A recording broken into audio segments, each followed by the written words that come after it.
আজকের এই ভিডিওতে আমি আপনাদের নতুন করে কলম বাঁধা শিখাবো। তো দেখেন আমি এটা কিভাবে করে নিছি। তো এটা শুধু এভাবে মাটিতে পুঁতে দেবো, আর এগুলো হচ্ছে সব লেবু গাছ। এই যে এইগুলো একটা দিছি, তো এটা আমি এভাবে মাটিতে পুঁতে দেব, আর এর ফলে এখান থেকে নতুন চারা গজাবে আর কি, নতুন শিকড় আসবে। তো দেখতে থাকেন, একটু মাটিগুলো একটু গুঁড়ি করে নেব। আসলে আপনারা খুব সহজেই গাছ থেকে হাজার হাজার চারা এরকমের বানিয়ে নিতে পারবেন।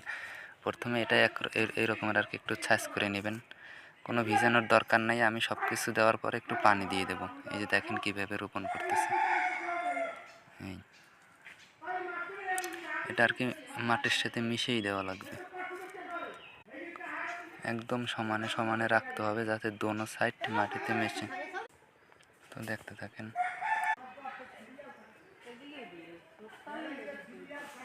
তো আমার 3টে লাগানো শেষ হয়েছে, এই একটা আর এই যে দেখেন এই একটা।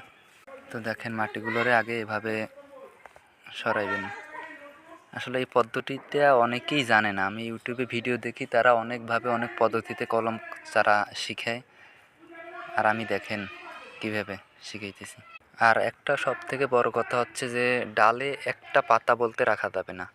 এই যে দেখেন এটা একটা অল্প অল্প পাতা আছে গুড়ি গুড়ি, তবু আমি ফেলে দিচ্ছি।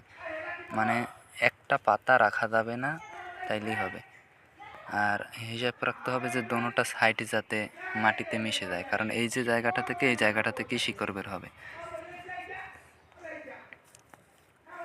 আমি সব কিছু ক্লিয়ার করে একটু দিয়ে দেব, পানির ছিটা দিয়ে দেব। বেশি পানি দেব না, অল্প অল্প পানির ছিটা দেব। ইনশাল্লাহ হয়ে যাবে আমার গাছ। ভালো থাকবেন সবাই। আল্লাহ হাফেজ।